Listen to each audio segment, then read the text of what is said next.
সমাজের আলেমগণ যদি উম্মতে মুহাম্মাদীদের কোন সন্তান আদি যদি কোরআনের হামিল হয়ে যায়, ভাই গো এই কোরআনের হামিল তো জাহান্নামের আগুনে জ্বলবেই না, কবরের আযাব তো তাকে পাবেই না। এমনকি দুনিয়ায় যদি কেউ আগুন দিয়া তাকে জ্বালাইতে চায়, আমার বন্ধুগণ কোরআন জ্ঞানের কাছে সে ব্যর্থ হয়ে যাবে। দুনিয়ার আগুন কোরআনের হামিল জ্বলতে পারে না। চিৎকার দিয়ে বলেন সুবহানাল্লাহ, আরো জোরে জোরে বলেন সুবহানাল্লাহ। আমার ভাইরা, আমার বন্ধুগণ, লম্বা করার কোনো সুযোগ নাই, অত্যন্ত সংক্ষিপ্ত পরিসরে বলছি। বাবা মোবাইল থাকলে মোবাইলের মধ্যে অডিও রেকর্ড করে নিয়ে যাবেন। নাম শুনেছেন একজন মতাবার বুজুর্গ বান্দার নাম, যে ব্যক্তিটার একটি ফতুয়ার কারণে ভারতবর্ষ থেকে, ভারত উপমহাদেশ থেকে ব্রিটিশরা পালাইতে বাধ্য হয়েছিল। উনি অন্য কোনো ব্যক্তি নয়, ওনার নাম হলো শাহ আব্দুল আজিজ মুহাদ্দিস দেহলভী রহমাতুল্লাহ আলাইহি। আল্লাহর উনি আমার বন্ধুগণ হাদিস পড়াইতেছিলেন।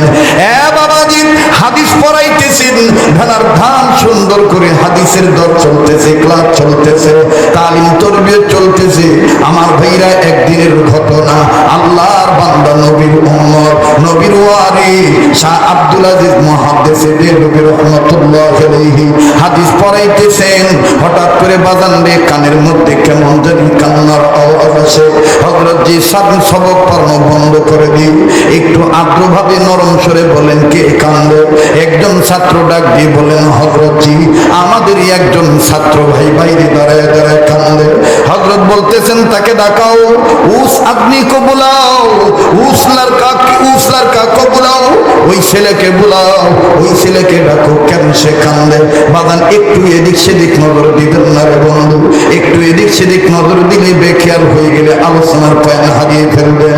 আলোচনার পয়েন্ট হারিয়ে ফেললে আলোচনা বুঝতে কষ্ট হবে, সার্থকতা আসবে না। এইবার আল্লাহর ওলি যখন বললেন, বেটারে বলার আমার ভাইরে ছাত্রকে বলো, হলো তোমাকে হযরত জি ডাকে। আমার বন্ধুগণ দরজার সামনে দাঁড়াইয়া জীর্ণ শীর্ণ হইয়া চোখের পানি ঝর্ণার মতন ছেড়ে দিয়ে কান্দে, বুক ভাসায় দেয়, বুক ভিজায় ভিজায় কান্দে। ছেলেটার গালের বুঝত নড়ে, থরথর করে ঠোঁট দুটি কাপ কাপ করে কাঁপে। হযরত জি ডাক দিয়ে বলুন, বেটা তুমি কান্দো কেন বলো? এই ছেলেটা ডাক দিয়ে বলে, হুজুর আমি কান্দি কেন পরে বলবো, তবে আপনি জানেন গো হুজুর, আমি একজন গরিব বাবার সন্তান, আমার বাবা কৃষক মানুষ, আমি এই মাদ্রাসায় অনাবাসিক লেখাপড়া করি।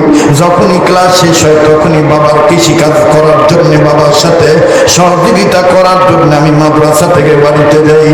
ও হযরত জি এইভাবে প্রতিদিন যাই হুজুর গো, বাবার সাথে কাদের সহযোগিতা করে তারপরে মাদ্রাসায় আসি। হুজুর গো এমনি ভাবে আইজো যখন বাবার সাথে কাজকর্ম করে, কৃষিকাজে সহযোগিতা করে, তখন আমি মাদ্রাসার উদ্দেশ্যে রওনা দিলাম।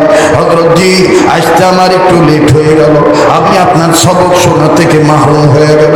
হযরত জি বলতেছেন, বেটা এটা স্বাভাবিক, অস্বাভাবিক কিছু নয়। আজকে তোমার দেরি হয়ে গেছে, এর জন্য তুমি এত কান্দো কেন? তোমার কান্না দেখে মনে হয় এটা তোমার মূল কান্নার কারণ না। মূল কান্নার কারণ তোমার অন্তরে কোনো দুঃখ লুকায়িত আছে। এইবার ছেলেটা ডাক দিয়ে বলেন, হুজুর আমার মূল কান্নার কারণ হইল, হযরত জি আমার অন্তরের মধ্যে একটা চাপা দুঃখ চাপা পড়ে আছে।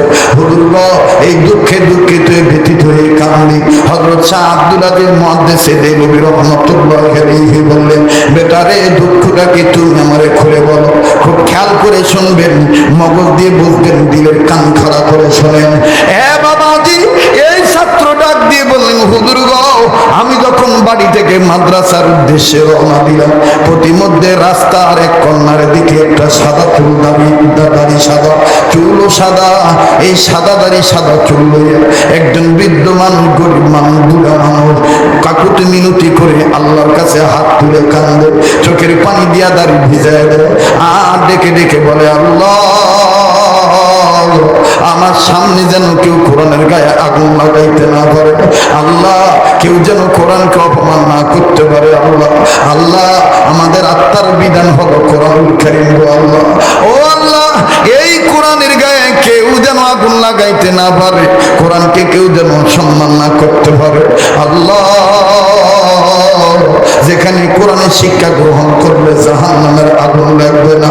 তোমার নবী বলেছে, উম্মতের আলেমদের জবান থেকে শুনেছি আল্লাহ, ও আল্লাহ, আমার মৃত্যুর পরে কেউ যদি কোরআনকে অপমান করে এটা তার ব্যাপার গো আল্লাহ, কিন্তু আমার জীবদ্দশায় যেন কোরআনের গায়ে কেউ আগুন লাগাইতে না পারে। হযরত জি, আমি মুরব্বীর মুআযাত শুনে আমি থমকে দাঁড়ায় গেলাম। হায় হায়, মুরব্বী বলে কি কষ্ট হচ্ছে? একটু সময় দেওয়া লাগবে। কথায় কিন্তু আছে পুরান চাউল ভাতে পারে, কথা কয় না? আমি কিন্তু এইভাবে বয়ান করি না এখন, কিন্তু যমুনা নদী পার হইলে বাধ্য হওয়া লাগে এইভাবে কথা বলতে। কষ্ট হচ্ছে আপনাদের? আসেন না ঘুমাইছেন? একটু জোরে বলেন তো আল্লাহু আকবার। আবার বলেন তো আল্লাহু আকবার। ডাক দিয়ে বললেন, হুজুর, এইভাবে মুরব্বির মুনাজাত করা দেখে আমি পাশে দাঁড়ায় গেলাম। পাশে যখন আমি দণ্ডায়মান থেকে গেলাম, বহু মনে মনে সিদ্ধান্ত নিলাম, মুনাজাত যখন শেষ হয়ে যাবে আমি চাচাজিকে জিজ্ঞেস করবো, চাচা কে কোরআনের গায়ে আগুন লাগাইতে চায় একটু খুলে বলবেন কি চাচা? আমি মুরব্বীকে বললাম, মুরব্বীর মুনাজাত শেষ হয়ে গেল। এইবার মুরব্বীর হাতটা ধরে বললাম, চাচা আগে সালাম দিয়ে দিলাম। সালাম আনতে পর আমি ডাক দিয়ে বললাম, বাবা কেমন আছেন? কেন আপনি এইভাবে কাঁদতেছেন বলেন তো দেখি? কার বাবার এমন সাহস হইল কোরআনের গায়ে আগুন লাগায়? আপনার মুনাজাতের তো আগেও বুঝলাম না, কিছুই বুঝলাম না, আগেও বুঝলাম না, গোড়াও বুঝলাম না। মুরব্বী কেন আপনি কান্দেন? এই মুরব্বী ডাক দিয়ে বললেন, বেটারে তোমার সিরত সুরত দেখে মনে হয় তুমি নবীওয়ালা ঘরে থাকো, নবীজি শিক্ষা দেখে দেওয়া হয় সেই ঘরে তুমি আনাগোনা করো। বেটারে মন বলতেছে তুমি মাদ্রাসার ছাত্র। ও বেটা শোনো, অন্তরে একটা দুঃখের কথা বললি বেটারে, জোহরের নামাজ আমরা কয়েকজন মিলে আদায় করলাম, ইমাম সাহেবের পিছনে জামাতে শহীদ নামাজ আদায় করলাম। নামাজ যখন শেষ হয়ে গেল, যার যার গৃহে ফেরার জন্য মসজিদ থেকে বের হইলাম। মসজিদ থেকে বের হওয়ার সময় যখন দোয়াখানা করলাম, আল্লাহুম্মা ইন্নী আসআলুকা মিন ফাদলি, বেটারে এইভাবে যখন আমি দোয়াখানা পাঠ করলাম, আমরা সবাই জুতার মধ্যে যখন পাও ঢুকায় দেব, যার যার মতন জুতা স্যান্ডেল পরিধান করে পাদুকা বহন করে পাদুকার মধ্যে পাও ঢুকায় বাড়িতে চলে যাও। ও বেটা, হঠাৎ করে আমাদেরকে লক্ষ্য করে কোথার থেকে যেন একটা ভিনদেশি আসলো, কোটাটাই পরিয়া হাতে একখান বাইবেল বই নিয়ে আমাদেরকে ধমক দিয়া বলতেছে, মুসলমানের গোষ্ঠী আজ প্রমাণ করবো কোরআন সত্য না বাইবেল সত্য, মুসলমানদের আল্লাহ সত্য না আমাদের খ্রিস্টান ধর্ম সত্য, আজ আমরা প্রমাণ করব। এই প্রমাণ না করা পর্যন্ত কেউ এক কদম আগাইতে পারবে না। আমরা বিভাগে পড়ে গেলাম রে বেটা, আমরা পল্লী গায়ের মানুষ, দিন আনি দিন খাই, নুন আনতে পান্তা পড়ে। এ বেটা রে, এই কোটওয়ালা টাইওয়ালা কি মারকাজের কথা বললো, আমরা এখন কি করি? আমরা চিন্তায় পড়ে গেলাম, পেরেশান হয়ে গেল। আমরা মুরব্বীরা কেউ কোনো কথা বলতেছি না। হঠাৎ করে আমাদের মধ্যে কিছু দিনই এলেন বুঝ আছে। একজন মুরব্বী ডাক দিয়ে বললেন, ও বাইবেলওয়ালা ভাই, ও কুটুওয়ালা ভাই, টাইওয়ালা ভাই, কোন কায়দা কোন পদ্ধতিতে তুমি কোরআন আর বাইবেল প্রমাণ করতে চাও? পদ্ধতিটা আমাকে বলবা কি, আমাদেরকে শোনাইবা কি? বেটারে বাইবেলওয়ালা আমাদেরকে ডাক দিয়ে বলবো, ওরে মুসলমানের গোষ্ঠী, আমরা আগুন ধরাবো, আমি আগুন ধরাবো। এই আগুন যখন দাউ দাউ করে জ্বলে উঠবে, এই আগুনের ভিতরে তোমরা তোমাদের কোরআন ফেলে দিবে, আর আমি আমার বাইবেল ফেলে দেব। দুনিয়ার আগুনে যদি তোমাদের কোরআন পড়ে যায়, তাইলে তোমাদের ধর্ম ভুয়া, তোমাদের নবীও ভুয়া, তোমাদের নেতাও ভুয়া, তোমাদের ধর্ম ভুয়া, তোমাদের কিতাবও ভুয়া। আর যদি আমার বাইবেল টিকে যায়, তাইলে আমার ধর্ম রাই, আমার বাইবেলই ঠিক।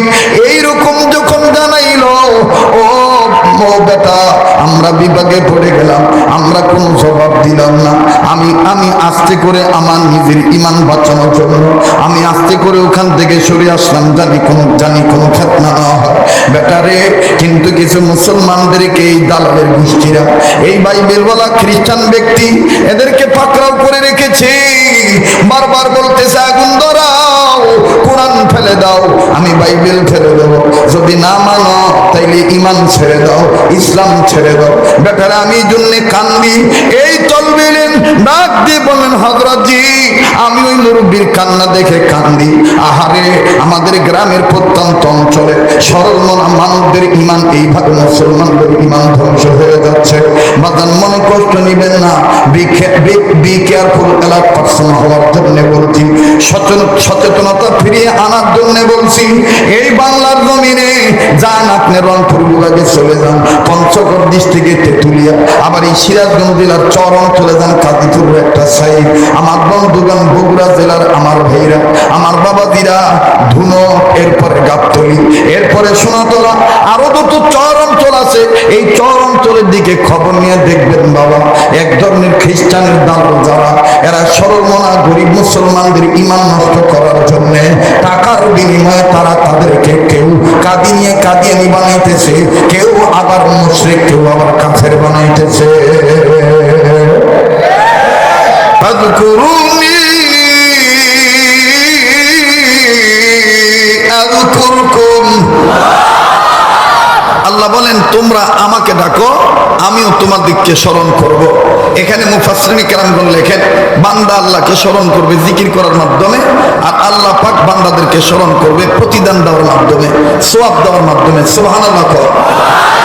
এখন আপনারা জবাব দিবেন, মোহতারাম হাজিরিন, সম্মানিত সুধী, প্রিয় বাবারা ও কলিজার টুকরা সোনার, কলিজার টুকরা যুবক বন্ধুরা, আপনারা বলেন তো দেখি, আমাদের জিকির বড় না আল্লাহর জিকির বড়?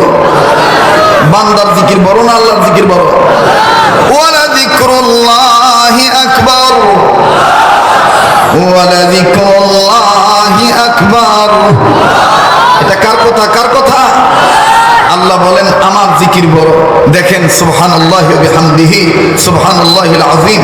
আল্লাহর জিকির কি পরিমাণ বড় জিকির! আল্লাহ যেমন বড়, তার জিকিরও তেমন বান্দাদেরকে নিয়ে বড়। কেমন বড়? কোন বান্দা যখন একবার বলে আল্লাহু আকবার, আল্লাহ আপনি সবার বড়, আল্লাহ তাআলা সাথে সাথে জবাব দিয়ে কয়, বান্দা তুমিও বড়। সুবহানাল্লাহ, কোনো মন চায় না? ছুঁয়ে দেন, কালকে কইন না, হ্যাঁ? জোরে কোন সুবহানাল্লাহ। বান্দা যখন আবার দ্বিতীয়বার কয় আল্লাহু আকবার, আল্লাহ তাআলা এবার দ্বিতীয়বার জবাব দিয়ে কয়, বান্দা তোর বাপ মাও বড়। বাপ মার দরদ নাই? একটু জোরে কোন সুবহানাল্লাহ। বান্দা যখন আবার তৃতীয়বার কয় আল্লাহু আকবার, আল্লাহ তাআলা তৃতীয়বার জবাব দিয়ে কয়, বান্দা তোর দাদা দাদিও বড়। বান্দা যখন আবার চতুর্থবার কয় আল্লাহু আকবার, আল্লাহ তাআলা ডাক দিয়ে কয়, হ্যাঁ তুই যে মিল্লাতের সন্তান, এই মিল্লাতের গর্বিত পিতা আমার খলিল ইব্রাহিম নবীও বড়। বান্দা যখন আবার কয় আল্লাহু আকবার, আল্লাহ তাআলা ডাক দিয়ে কয়, হ্যাঁ হ্যাঁ বান্দা আমি তোর অতীত জানি, বর্তমানও জানি, ভবিষ্যৎ জানি, আমার কাছে সব খবর আছে। বান্দা এই ইব্রাহিম খলিলুল্লাহর রুহানি পিতা, তোদের রুহানি পিতা, যারা না বানাইলে আমি কিচ্ছু বানাইতাম না, আমার সেই প্রিয় হাবিবে দোস্ত মোহাম্মদ নবী, তিনিও বড়। বান্দা যখন আবার বলে আল্লাহু আকবার, আল্লাহ তাআলা ডাক দিয়ে কয়, বান্দারে আমার দেওয়া জবান দিয়ে তুই কইতেছ আল্লাহু আকবার, এই লিসানটা তো আমি দিয়েছি। আপনারা বলেন এই লিসানটা কে দিয়েছে? এই লিসানের মালিক কে? ওয়া লিসানাও ওয়া শাফাতাইন।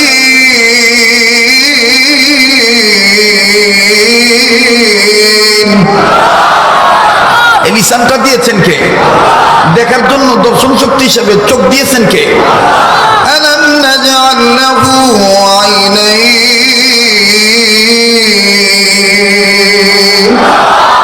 চোখ দিয়েছেন কে? আল্লাহ বলেন তোর জবানটা আমি দিয়েছি, তোকে দেখার জন্য দর্শন শক্তি হিসেবে আঁখি নামক চোখ, এটা আমার দেওয়া। বান্দা আবার তোর যে চেহারা সুন্দর, এই সুন্দর সুরটা এটা আমি বানাইছি। পার্লারে দেয় তোর তো এই সুন্দর চেহারা তৈরি হয় নাই, এটা আমি তোরে সুন্দর করে বানাইছি। আপনারা বলেন এই সুন্দর সুরত বানাইছেন কে? এটা তৈরি করেছেন কে? আল্লাহ বলেন ফি ফি আইয়ি সূরাতিন মা শাআ রাক্কাবা, এটা আমার তৈরি করা। এই সুন্দর সুরত এটা আমার তৈরি করা। বান্দা এই সব সৃষ্টির স্রষ্টা আমি, সব কারিগরের কারিগর আমি। তোর হাতের জায়গায় হাত, পায়ের জায়গায় পা, নাকের জায়গায় নাক, চোখের জায়গায় চোখ, মুখের জায়গায় মুখ, এই সব জায়গায় সিটিং ফিটিং, এটা তো সেটিং ফিটিং এটা আমি করেছি। জয়েন্ট পয়েন্ট এটা আমার দেওয়া। বান্দা এই সব সৃষ্টির স্রষ্টা আমি। আল্লাযী খলাকাকা ফাসাওয়াকা ফাআদালাক, এসব সৃষ্টির স্রষ্টা আমি বান্দা। বান্দারে তুই অতীতকে ভুলে যাস না। তোর এমন একটা দিন ছিল, এমন একটা সময় ছিল, হাল আতা আলাল ইনসানি হিনুম মিনাদ দাহরি লাম ইয়াকুন শাইআম মাযকুরা, উল্লেখযোগ্য কোনো বস্তুই তুই ছিলি না বান্দা। আমি তোকে সুন্দর করে বানাইছি, যার কারণে আমি কুত্তা বানায় আহসান বলি নাই, বিড়াল বানায় আহসান বলি নাই, শ্রীগাল বানায় আহসান বলি নাই, টিকটিকি বানিয়ে আহসান বলি নাই।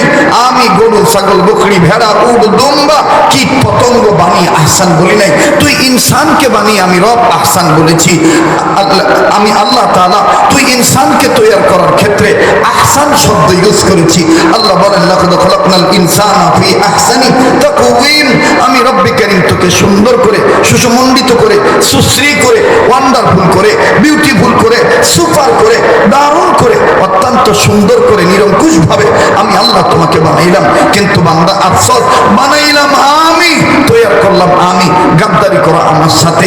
যে কণ্ঠটা আমি দিলাম, এখন এই কণ্ঠ জোরে চিৎকার করে আমার পক্ষে কথা বলো বাদ দিয়া রামের পক্ষে বলো, বামের পক্ষে বলো, চ্যাটার্জির পক্ষে বলো, মুখার্জির পক্ষে বলো, গঙ্গোপাধ্যায়ের পক্ষে বলো, চট্টোপাধ্যায়ের পক্ষে বলো, দাসের পক্ষে বলো, লেমের পক্ষে বলো, সেনগুপ্তর পক্ষে বলো, এই বান্দা সবচেয়ে বড় গাদ্দার তুই রে।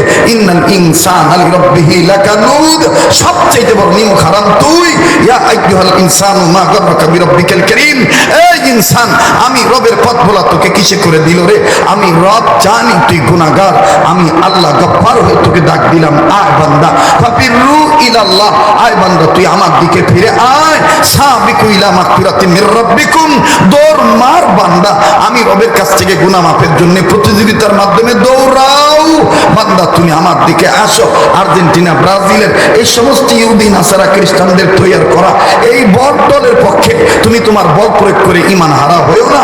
তুমি আসো বান্দা, আমার দিকে ফিরে আসো বান্দা। আমার দরবার নিরাশ হওয়ার দরবার না, লা তাকনাতু মির রাহমাতিল্লাহ, আমার দরবার নিরাশ হওয়ার দরবার না রে বান্দা। তুমি আমাকে ডাক দাও, আমি তোমার ডাকে সাড়া দেব।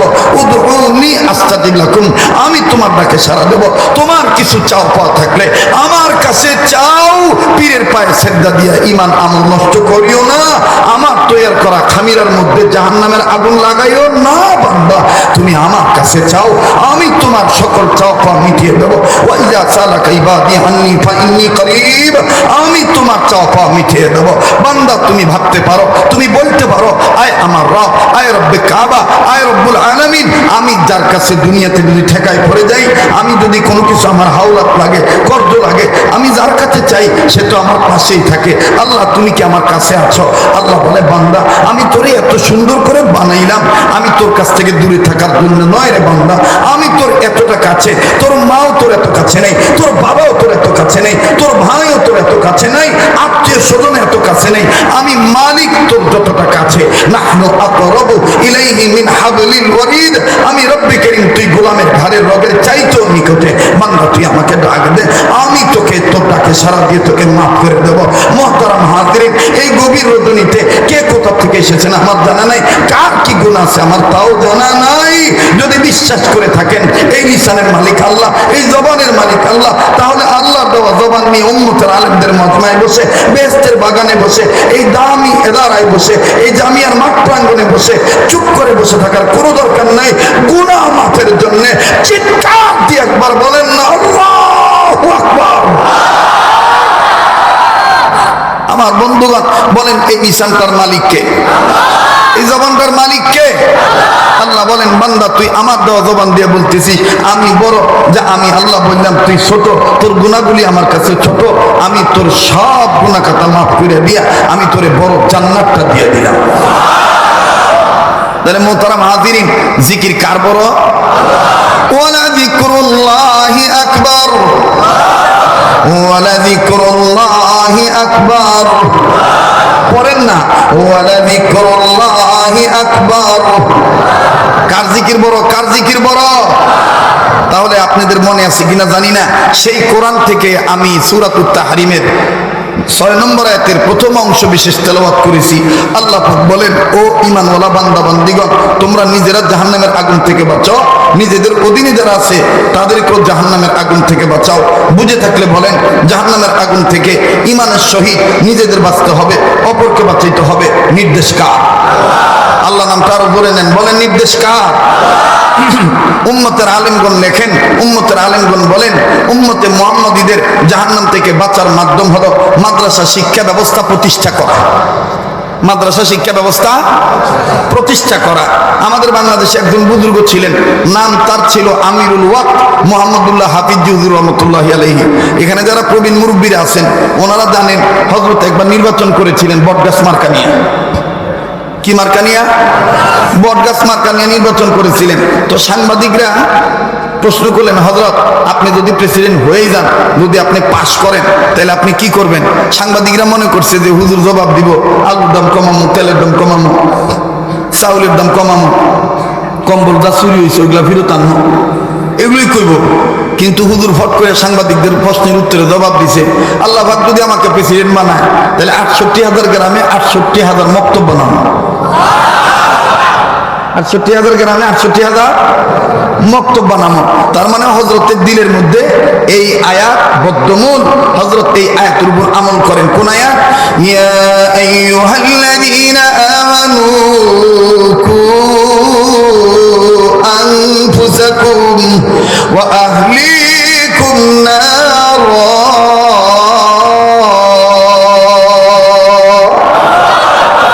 ও ঈমানদাররা, তোমরা নিজেরা জাহান্নামের আগুন থেকে বাঁচাও, নিজেদের অধীনে যারা আছে তাদেরকে জাহান্নামের আগুন থেকে বাঁচাও। আর শোনো শোনো, উম্মতে মুহাম্মদীদের জাহান্নাম থেকে বাঁচার মাধ্যম হলো মক্তবের শিক্ষা প্রতিষ্ঠা করা, মাদ্রাসা শিক্ষা ব্যবস্থা কায়েম করা, এইরকম হুসাইনি আজিজুল উলুম কওমি মাদ্রাসা প্রতিষ্ঠা করা। কথা বলেন ঠিক কিনা? উম্মতের আলেমগণ আরো বলেন হাদিসকে নকল করে, উম্মতে মুহাম্মদীদের জাহান্নাম থেকে বাঁচার পথ 4টা। খুব ভালো করে বুঝবেন, জাহান্নাম থেকে নিজের বাঁচতে হবে, ইমানের সহিত অপরকে বাঁচাইতে হবে। নির্দেশ কার? বাঁচার মাধ্যম কি? মাদ্রাসা শিক্ষা ব্যবস্থা প্রতিষ্ঠা করা। বাঁচার পথ কয়টা? কথা মনে বুঝতেছেন না নাকি? ভাই মাইকের সাউন্ডটা আরেকটু বাড়াও তো। একবার কথা বললে বোঝো না কেন? বাসটা মোটা করো, টনটা চিকন করো, ভলিউম বাড়াও। আমার গলা যেরকম এরকম করো। তোমার এই সমস্ত বিটনিট বক্স মক্স এই ডিজিটাল সাউন্ড আমার ভালো লাগে না। আমার গলাই তো ডিজিটাল। কথা কয় না। 25-26 বছর ধরে এই সঙ্গায় ফুট দিতেছি। কি বাবা? আল্লাহর দেওয়া এটার দাম আছে না? কথা কয় না। আল্লাহ যদি রহমত না করে মেশিনে খুলেতে পারবো? কথা কয় না। এটা কার দাম? জোরে বলেন কার দাম? আল্লাহর দান। তো উম্মতে মুহাম্মদীদের জাহান্নাম থেকে বাঁচার পথ কয়টা? সবাই কয় না। কয়টা? আবার কম। আর একবার। যত আলোচনা করে গেছে এটার ফিনিশিং আমি দিতেছি, সার নির্দেশটা তুলে ধরতেছি। কথা বোঝেন নাই? জি জি, শেষ ভালো যা সব ভালো তার। তাহলে আবার জবাব দেন, উম্মতে মুহাম্মদীদের জাহান্নাম থেকে বাঁচার পথ কয়টা? কি কি?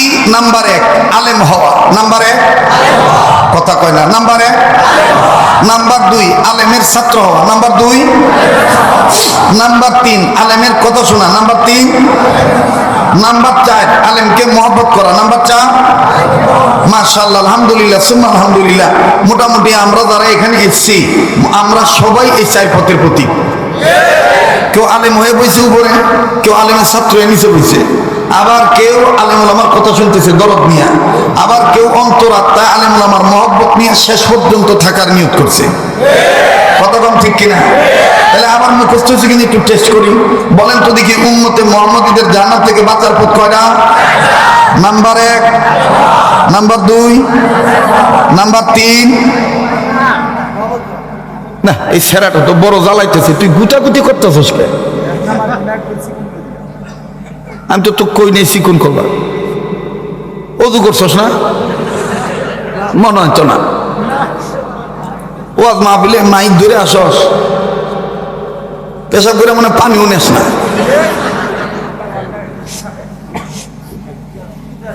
তোর মাহফিলে বরকত হবে কি করে? তোর মাইকে যে এই মাইক দিয়ে কোরআন তেলাওয়াত হয়, এই মাইকের সেটটা ধরার আগে তো অজু করা দরকার। কথা কয় না? আপনার দেখছেন কিনা আমি জানি, আমি দেখছি। ও পেশাব করে, অনেক অনেক মাইকলাক দেখছি দাঁড়ায় পেশাব করে, দাঁড়ায় পেশাব করে, ধোয়া নাই, মোছা নাই, ঢিলা নাই, কুলুপ নাই, পানি টানি কিচ্ছু নাই, পেশাব করা শেষ, কোনো মতন রিং পিস্টন কলকবজা বল বিয়ারিং নাট বল্টু যা আছে সব শ্রেণীর মধ্যে ঢুকাই হারামি আসতেও থাকে, হোমিওপ্যাথির ফোঁটা পড়তেও থাকে।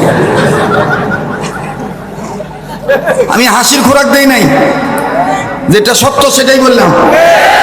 কথা কম ঠিক কিনা? পাক সাফ ওযু গোসল করলে এটার বরকতি আলাদা, এটার নূরই আলাদা, এটার শান্তি আলাদা, ঠিক কিনা বলেন? ও মনে করবে যে হুজুর এতগুলো মানুষ যেন লজ্জা দিলেন। হ্যাঁ, এটা এইভাবে বলা দরকার। অন্তত আমার মাহফিলে যেন উযু করে এসে, বাবারে বাবা হুজুর আমাকে দেখলেই বুঝবো আমি উযু করছি কিনা না করছি। অত বিনা উযুটা দাও না, ঠিক কিনা বলেন? তো মোহতারাম হাজিরিন, আমার ভাইরা আবার জবাব দেন, উম্মতে মুহাম্মাদীদের জাহান্নাম থেকে বাঁচার পথ কয়টা? এইবার আমি মক্তবের ছাত্রদের মতন জিজ্ঞেস করব। এই মাদ্রাসার মক্তবের ছাত্ররা সকালবেলা দেখবেন কি সুন্দর বুইলা বুইলা আওয়াজ দিয়ে দিয়ে পড়ে। আমি ওরকম মক্তবের ছাত্রদের মতন জজবানিয়ে জিজ্ঞেস করবো, আপনারাও জজবানিয়ে উত্তর দিবেন। উম্মতে মুহাম্মাদীদের জাহান্নাম থেকে বাঁচার পথ কয়টা? আওয়াজ হয় নাই।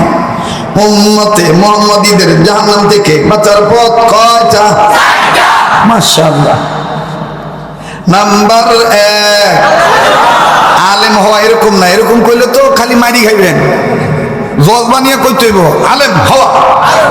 কোন কোন? আলেম হওয়া, আলেম হওয়া। এই আলেম হওয়া যখন জজবানিয়া কইবেন, যারা বলতেছে ওলামাদেরকে আমরা বাইতে দিব না, ওরা দেখবেন খাইব ধাওয়া। উম্মতে মুহাম্মাদীদের জাহান্নাম থেকে বাঁচার পথ কয়টা? নাম্বার 1। দেখেন তো কেরা কেরা কয় না, যেটা কব না মনে করবেন এটা সম্ভবত আলেম বিরোধী। কবেন ওদের চুরি মাথা দিয়ে নইছে, মুখে দাড়ি, তাও কয় না, ওটা আরো ভিজা শয়তান। ওটা কি শয়তান? আপনাদের দেশের ভাষা কয় মাইটা দরবেশ। কি দরবেশ? মাইটা দরবেশ। দুনিয়া ব্যাগ মানুষ হাইসা উল্টা করবো, ওদের মনে মানে এই নেই যে বুজুর্গ হাসছে আর কি, কথা কয় না। আপনি হাসার সময় হাসবেন, কাঁদার সময় কাঁদবেন, এইটাই সিফাত, এইটাই মানুষের চরিত্র, কথা কয় না। আমার নবীকে মানুষ যখন দেখতো ক্ষুধার্ত অবস্থায় দেখলে ক্ষুধা ভুলে যেত। মা জিজ্ঞাসা করতো কে কাদা, তুই না খুব খিদা খিদা করলি? আমার খিদা নাই। রসুলের চাঁদ মুখখানা দেখা, নুরানি চেহারাটা দেখা, হাসি মুখখানা দেখা আমার খিদা ভুলে গেছে। আর আনগর যে অবস্থা, বাবু সালাম দিলে সালামের উত্তর দিবা স্যার।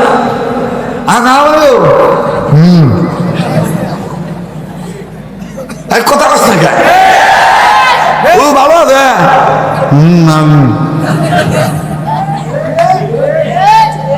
এই তোরা এনে খারা না না তোর যাস না, খারা তোরা একটু হানা কবি তো, কথা কন না কে, ঠিক কিনা বলেন?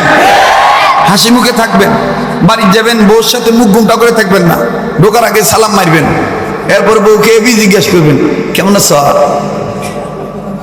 দেখবেন বউ খুশি হয়ে দিব। আর যেই ঘরের জামাই বউ খুশি, আল্লাহর আরশ তাদের জন্য খুশি।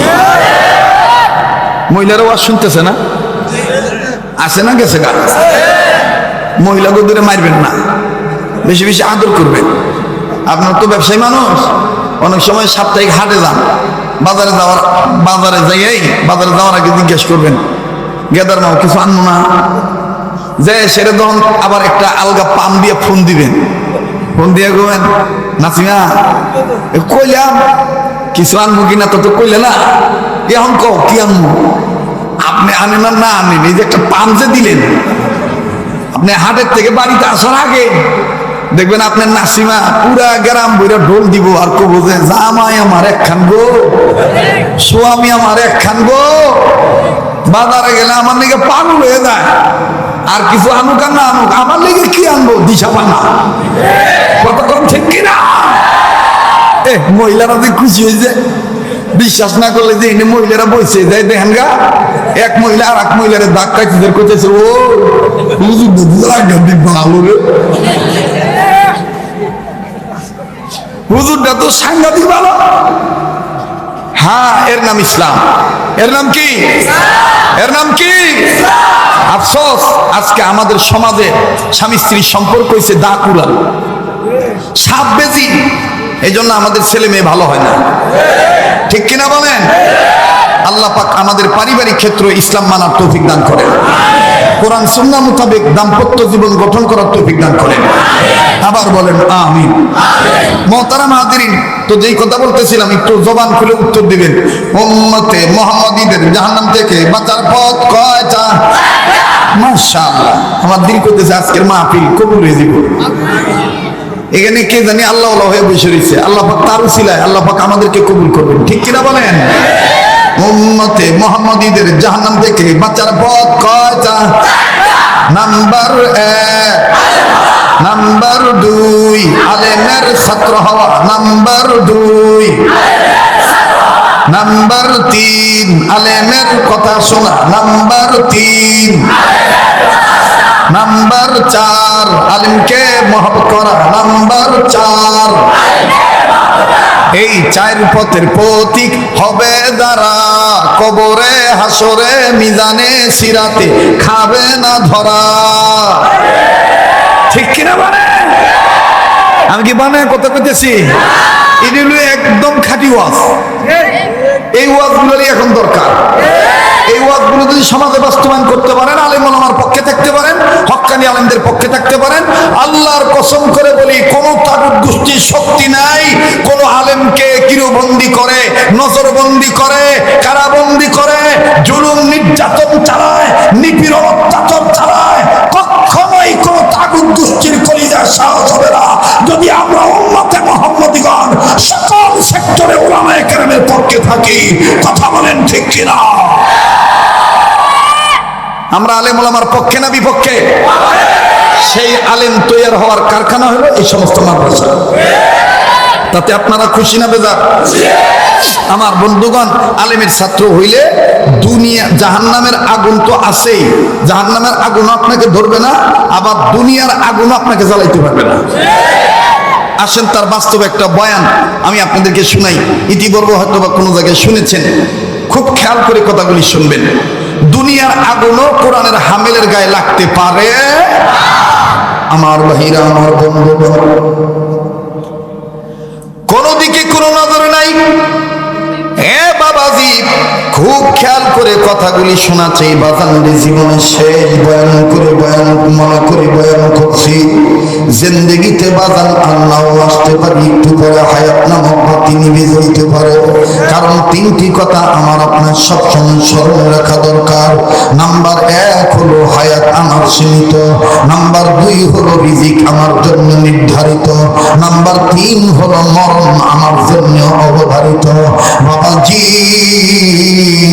এই 3টি কথা কোন মানুষ যদি স্মরণ রাখে, উম্মতের মুহাক্কিক মুতাবার বুজুর্গ আলেমগণ বলেন, ওই বান্দা বান্দির দ্বারা কখনোই গুনাহ হবে না, আল্লাহর নারাজি কাজ তার দ্বারা হবে না। আরে বন্ধু, এই জন্য বাদান হায়াতকে সীমিত মনে করেন, রিজিককে নির্ধারিত মনে করেন, মরণটাকে অবধারিত মনে করে কথাগুলি আমি বলছি। ভাই গো, কেউ কারো দিকে তাকাইবেন না, কারো যাওয়া দেখে কেউ যাবেন না বাবা। যেহেতু আপনার কবর আপনি যাবেন, আমার কবর আমি যাব, আমার কবর আমার জবাব দেওয়া লাগবে, আপনার কবর আপনারই জবাব দেওয়া লাগবে। এই জন্য বাদান যার যার চিন্তা তার করা লাগবে। এই জন্যই তো উম্মতের বুজুর্গ আলেমগণ সুন্দর করে নকল করে বলেন, মান আরাফা নাফসাহু ফাকাদ আরাফা রাব্বাহু। যে নিজের চিনল সে আমার আল্লাহর চিনল, যে নিজের চিনে নাই সে আমার আল্লাহর চিনে নাই। অনুরোধ করে বলবো, ভাষণ যারা আমার বয়সে বড় তাদেরকে শ্রদ্ধার সাথে বিনয়ের সাথে বলবো, যারা আমার বয়সে ছোট তাদের কাছে আমি সিনের সাথে বিনয়ের সাথে বলবো, আর যারা আমার সাথে জ্ঞানী, আমার চাইতে জ্ঞানী মানুষ, তাদেরকে অতি সম্মানের সহিত বলবো, বাবা ওয়াজ মাহফিলে খবরদার বাদাম খাবেন না, বসে চাওয়ালাকে ডাকবেন না, মোবাইল নিয়ে বিধিগ্রস্ত হবেন না, নড়াচড়া পর্যন্ত করবেন না, বেখেয়াল হবেন না। বন্ধু, আমার বন্ধুগণ, খেয়াল করে বক্তব্যগুলি শোনা চাই। আরে বাবাজি, উম্মতের আলেমগণ যদি উম্মতে মুহাম্মদ মোহাম্মদীদের কোন সন্তান আদি যদি কোরআনের হামিল হয়ে যায়, ভাই গো এই কোরআনের হামিল তো জাহান্নামের আগুনে জ্বলবেই না, কবরের আযাব তো তাকে পাবেই না। এমনকি দুনিয়ায় যদি কেউ আগুন দিয়া তাকে জ্বালাইতে চায়, আমার বন্ধুগণ কোরআনী জ্ঞানের কাছে সে ব্যর্থ হয়ে যাবে। দুনিয়ার আগুন কোরআনের হামিল জ্বলতে পারে না। চিৎকার দিয়ে বলেন সুবহানাল্লাহ, আরো জোরে জোরে বলেন সুবহানাল্লাহ। আমার ভাইরা, আমার বন্ধুগণ, লম্বা করার কোনো সুযোগ নাই, অত্যন্ত সংক্ষিপ্ত পরিসরে বলছি বাবা। মোবাইল থাকলে মোবাইলের মধ্যে অডিও রেকর্ড করে নিয়ে যাবেন। নাম শুনেছেন একজন মতাবার বুজুর্গ বান্দার নাম, যে ব্যক্তিটার একটি ফতুয়ার কারণে ভারতবর্ষ থেকে, ভারত উপমহাদেশ থেকে ব্রিটিশরা পালাইতে বাধ্য হয়েছিল। উনি অন্য কোনো ব্যক্তি নয়, ওনার নাম হলো শাহ আব্দুল আজিজ মুহাদ্দিসে দেহলভী রহমাতুল্লাহ আলাইহি। আল্লাহর ওলি আমার বন্ধুগণ হাদিস পড়াইতেছিলেন। বাবাজি হাদিস পড়াইতেছেন, ধানার ধান সুন্দর করে হাদিসের দর চলতেছে, ক্লাস চলতেছে, তালিম তরবিয়ত চলতেছে। আমার ভাইরা, একদিনের ঘটনা, আল্লাহর বান্দা নবীর উম্মত, নবীর ওয়ারিস শাহ আব্দুল আজিজ মুহাদ্দিসে দেহলভী রহমাতুল্লাহ আলাইহি হাদিস পড়াইতেছেন। হঠাৎ করে বাজান রে কানের মধ্যে কেমন জানি কান্নার আওয়াজ আসে। হযরত জি সবক পড়ানো বন্ধ করে দিই, একটু আদ্রভাবে নরম স্বরে বলেন কে কান্দে। একজন ছাত্র ডাক দিয়ে বলেন, হযরত জি আমাদেরই একজন ছাত্র ভাই বাইরে দাঁড়ায় দাঁড়ায় কান্দে। হযরত বলতেছেন তাকে ডাকাও, উস আদমি কো বুলাও, উস লড়কা কো বুলাও, ওই ছেলেকে বুলাও, ওই ছেলেকে ডাকো, কেন সে কান্দে। বাদান একটু এদিক সেদিক নজর দিবেন না রে বন্ধু, একটু এদিক সেদিক নজর দিলে বেখেয়াল হয়ে গেলে আলোচনার পয়েন্ট হারিয়ে ফেলবেন। আলোচনার পয়েন্ট হারিয়ে ফেললে আলোচনা বুঝতে কষ্ট হবে, সার্থকতা আসবে না। এইবার আল্লাহর ওলি যখন বললেন বেটারে বলাও, আমার ভাইরে ছাত্রকে বলা হলো তোমাকে হযরত জি ডাকে। আমার বন্ধুগণ দরজার সামনে দাঁড়াইয়া জীর্ণ শীর্ণ হইয়া চোখের পানি ঝর্ণার মতন ছেড়ে দিয়ে কান্দে, বুক ভাসায় দেয়, বুক ভিজায় ভিজায় কান্দে। ছেলেটার গালের বুঝতো নড়ে, থরথর করে ঠোঁট দুটি কাপ কাপ করে কাঁপে। হযরত জি ডাক দিয়ে বললেন, বেটা তুমি কান্দো কেন বলো। এই ছেলেটা ডাক দিয়ে বলে, হুজুর আমি কান্দি কেন পরে বলবো, তবে আপনি জানেন গো হুজুর, আমি একজন গরিব বাবার সন্তান, আমার বাবা কৃষক মানুষ, আমি এই মাদ্রাসায় অনাবাসিক লেখাপড়া করি। যখনই ক্লাস শেষ হয় তখনই বাবার কৃষিকাজ করার জন্য, বাবার সাথে সহযোগিতা করার জন্য আমি মাদ্রাসা থেকে বাড়িতে যাই। ও হযরত জি এইভাবে প্রতিদিন যাই হুজুর গো, বাবার সাথে কাজের সহযোগিতা করে তারপরে মাদ্রাসায় আসি। হুজুর গো এমনি ভাবে আইজো যখন বাবার সাথে কাজকর্ম করে কৃষিকাজে সহযোগিতা করে তখন আমি মাদ্রাসার উদ্দেশ্যে রওনা দিলাম। হযরত জি আসতে আমার একটু লেট হয়ে গেল, আমি আপনার সবক শোনা থেকে মাহরুম হয়ে গেল। হযরত জি বলতেছেন, বেটা এটা স্বাভাবিক, অস্বাভাবিক কিছু নয়। আজকে তোমার দেরি হয়ে গেছে, এর জন্য তুমি এত কান্দো কেন? তোমার কান্না দেখে মনে হয় এটা তোমার মূল কান্নার কারণ না। মূল কান্নার কারণ তোমার অন্তরে কোনো দুঃখ লুকায়িত আছে। এইবার ছেলেটা ডাক দিয়ে বলেন, হুজুর আমার মূল কান্নার কারণ হইল, হযরত জি আমার অন্তরের মধ্যে একটা চাপা দুঃখ চাপা পড়ে আছে। হুজুর গো এই দুঃখে দুঃখে তুই ব্যথিত হয়ে কান্দি। হযরত শাহ আব্দুল আজিজ মুহাদ্দিসে দেহলভী রহমাতুল্লাহ আলাইহি বললেন, বেটারে দুঃখটা কি তুমি আমারে খুলে বলো, খুব খেয়াল করে শুনবেন, মগজ দিয়ে বুঝবেন, দিলের কান খাড়া করে শোনেন। বাবাজি এই ছাত্র ডাক দিয়ে বললেন, হুজুর গো আমি যখন বাড়ি থেকে মাদ্রাসার উদ্দেশ্যে রওনা দিলাম, প্রতিমধ্যে রাস্তার এক কর্নার দিকে একটা সাদা চুল দাড়ি সাদা, চুলও সাদা, এই সাদা দাড়ি সাদা চুল লইয়া একজন বৃদ্ধ মানুষ, গরিব মানুষ, বুড়া মানুষ কাকুতি মিনতি করে আল্লাহর কাছে হাত তুলে কান্দে, চোখের পানি দিয়া দাড়ি ভিজায় দেয়, আর ডেকে ডেকে বলে, আল্লাহ আমার সামনে যেন কেউ কোরআনের গায়ে আগুন লাগাইতে না পারে, আল্লাহ কেউ যেন কোরআনকে অপমান না করতে পারে। আল্লাহ আল্লাহ আমাদের আত্মার বিধান হলো কোরআনুল কারীম গো আল্লাহ। ও আল্লাহ এই কোরআনের গায়ে কেউ যেন আগুন লাগাইতে না পারে, কোরআনকে কেউ যেন সম্মান না করতে পারে। আল্লাহ যেখানে কোরআনের শিক্ষা গ্রহণ করলে জাহান্নামের আগুন লাগবে না। তোমার নবী বলেছে, উম্মতের আলেমদের জবান থেকে শুনেছি আল্লাহ, ও আল্লাহ, আমার মৃত্যুর পরে কেউ যদি কোরআনকে অপমান করে এটা তার ব্যাপার গো আল্লাহ, কিন্তু আমার জীবদ্দশায় যেন কোরআনের গায়ে কেউ আগুন লাগাইতে না পারে। হযরত জি, আমি মুরব্বীর মুআযাত শুনে আমি থমকে দাঁড়ায় গেলাম। হায় হায়, মুরব্বী বলে কি কষ্ট হচ্ছে? একটু সময় দেওয়া লাগবে। কথায় কিন্তু আছে পুরান চাউল বাতে পারে, কথা কয় না। আমি কিন্তু এইভাবে বয়ান করি না এখন, কিন্তু যমুনা নদী পার হইলে বাধ্য হওয়া লাগে এইভাবে কথা বলতে। কষ্ট হচ্ছে আপনাদের? আছেন না ঘুমাইছেন? একটু জোরে বলেন তো আল্লাহু আকবার। আবার বলেন তো আল্লাহু আকবার। ডাক দিয়ে বললেন, হুজুর, এইভাবে মুরব্বির মুনাজাত করা দেখে আমি পাশে দাঁড়ায় গেলাম। পাশে যখন আমি দণ্ডায়মান থেকে গেলাম, বহু মনে মনে সিদ্ধান্ত নিলাম, মুনাজাত যখন শেষ হয়ে গেল আমি চাচাজিকে জিজ্ঞেস করবো, চাচা কে কোরআনের গায়ে আগুন লাগাইতে চায় একটু খুলে বলবেন কি চাচা? আমি মুরব্বীকে বললাম, মুরব্বীর মুনাজাত শেষ হয়ে গেল।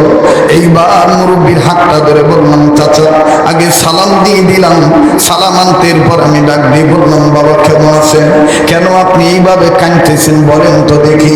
কার বাবার এমন সাহস হইল কোরআনের গায়ে আগুন লাগায়? আপনার মুনাজাতের তো আগাও বুঝলাম না, কিছুই বুঝলাম না, আগাও বুঝলাম না, গোড়াও বুঝলাম না। মুরব্বী কেন আপনি কান্দেন? এই মুরব্বী ডাক দিয়ে বললেন, বেটারে তোমার সিরত সুরত দেখে মনে হয় তুমি নবীওয়ালা ঘরে থাকো। নবীজি শিক্ষা যেখানে দেওয়া হয় সেই ঘরে তুমি আনাগোনা করো। বেটারে মন বলতেছে তুমি মাদ্রাসার ছাত্র। ও বেটা শোনো, অন্তরে একটা দুঃখের কথা বলি বেটা। বেটারে জোহরের নামাজ আমরা কয়েকজন মিলে আদায় করলাম, ইমাম সাহেবের পিছনে জামাতে শহীদ নামাজ আদায় করলাম। নামাজ যখন শেষ হয়ে গেল, যার যার গৃহে ফেরার জন্য মসজিদ থেকে বের হইলাম। মসজিদ থেকে বের হওয়ার সময় যখন দোয়াখানা করলাম, আল্লাহুম্মা ইন্নী আসআলুকা মিন ফাদলি। বেটারে এইভাবে যখন আমি দোয়াখানা পাঠ করলাম, আমরা সবাই জুতার মধ্যে যখন পাও ঢুকায় দেব, যার যার মতন জুতা স্যান্ডেল পরিধান করে পাদুকা বহন করে পাদুকার মধ্যে পাও ঢুকায় বাড়িতে চলে যাও। ও বেটা, হঠাৎ করে আমাদেরকে লক্ষ্য করে কোথা থেকে যেন একটা ভিনদেশি আসলো, কোটাটাই পরিয়া হাতে একখান বাইবেল বই নিয়ে আমাদেরকে ধমক দিয়া বলতেছে, মুসলমানের গোষ্ঠী আজ প্রমাণ করবো কোরআন সত্য না বাইবেল সত্য, মুসলমানদের আল্লাহ সত্য না আমাদের খ্রিস্টান ধর্ম সত্য। আজ আমরা প্রমাণ করব। এই প্রমাণ না করা পর্যন্ত কেউ এক কদম আগাইতে পারবে না। আমরা বিভাগে পড়ে গেলাম রে বেটা। আমরা পল্লী গায়ের মানুষ, দিন আনি দিন খাই, নুন আনতে পান্তা পড়ে। এ বেটা রে, এই কোটওয়ালা টাইওয়ালা কি মারকাজের কথা বললো, আমরা এখন কি করি? আমরা চিন্তায় পড়ে গেলাম, পেরেশান হয়ে গেল। আমরা মুরব্বীরা কেউ কোনো কথা বলতেছি না। হঠাৎ করে আমাদের মধ্যে কিছু দিনই এলেম বুঝ আছে। একজন মুরব্বী ডাক দিয়ে বললেন, ও বাইবেলওয়ালা ভাই, ও কুটুওয়ালা ভাই, টাইওয়ালা ভাই, কোন কায়দা কোন পদ্ধতিতে তুমি কোরআন আর বাইবেল প্রমাণ করতে চাও? পদ্ধতিটা আমাকে বলবা কি, আমাদেরকে শোনাইবা কি? বেটারে বাইবেলওয়ালা আমাদেরকে ডাক দিয়ে বলল, ওরে মুসলমানের গোষ্ঠী, আমরা আগুন ধরাবো, আমি আগুন ধরাবো। এই আগুন যখন দাউ দাউ করে জ্বলে উঠবে, এই আগুনের ভিতরে তোমরা তোমাদের কোরআন ফেলে দিবে, আর আমি আমার বাইবেল ফেলে দেব। দুনিয়ার আগুনে যদি তোমাদের কোরআন ফেলে যায়, তাইলে তোমাদের ধর্ম ভুয়া, তোমাদের নবীও ভুয়া, তোমাদের নেতাও ভুয়া, তোমাদের ধর্ম ভুয়া, তোমাদের কিতাবও ভুয়া। আর যদি আমার বাইবেল টিকে যায়, তাইলে আমার ধর্ম রাই, আমার বাইবেলই ঠিক। এইরকম যখন জানাইলো, ও বেটা, আমরা বিভাগে পড়ে গেলাম। আমরা কোনো জবাব দিলাম না। আমি আস্তে করে আমার নিজের ঈমান বাঁচানোর জন্য আমি আস্তে করে ওখান থেকে সরে আসলাম, জানি কোনো ফিতনা না হয়। বেটারে, কিন্তু কিছু মুসলমানদেরকে এই দালালের গোষ্ঠীরা, এই বাইবেলওয়ালা খ্রিস্টান ব্যক্তি, এদেরকে পাকড়াও করে রেখেছে। বারবার বলতেছে আগুন ধরাও, দাও, কোরআন ফেলে দাও, আমি বাইবেল ফেলে দেবো। যদি না মানো তাইলে ইমান ছেড়ে দাও, ইসলাম ছেড়ে দাও। বেটারা আমি এই জন্য কান্দি। এই তলবিলেন ডাক দিয়ে বলেন, হযরত জি আমি ওই মুরব্বীর কান্না দেখে কান্দি। আহারে, আমাদের গ্রামের প্রত্যন্ত অঞ্চলে সরল মনা মানুষদের ইমান এইভাবে মুসলমানদের ইমান ধ্বংস হয়ে যাচ্ছে। বাদান মনে কষ্ট নিবেন না, বি কেয়ারফুল, এলাক পার্সন হওয়ার জন্য বলছি, সচেতনতা ফিরিয়ে আনার জন্য বলছি। এই বাংলার জমিনে যান, আপনি রংপুর বিভাগে চলে যান, পঞ্চগড় ডিস্ট্রিক্টে তেঁতুলিয়া, আবার এই সিরাজগঞ্জ জেলার চর অঞ্চলে যান, কাজীপুর একটা সাইড, আমার বন্ধুগণ বগুড়া জেলার আমার ভাইরা, আমার বাবাদিরা, ধুনো, এরপরে গাবতলী, এরপরে সোনাতলা, আরো দুটো চর অঞ্চল আছে। এই চর অঞ্চলের দিকে খবর নিয়ে দেখবেন বাবা, এক ধরনের খ্রিস্টানের দল যারা, এরা সরল মনা গরিব মুসলমানদের ইমান নষ্ট করার জন্য টাকার বিনিময়ে তারা তাদেরকে কেউ কাদিয়ানি বানাইতেছে, কেউ আবার মুশরিক, কেউ আবার কাফের বানাইতেছে।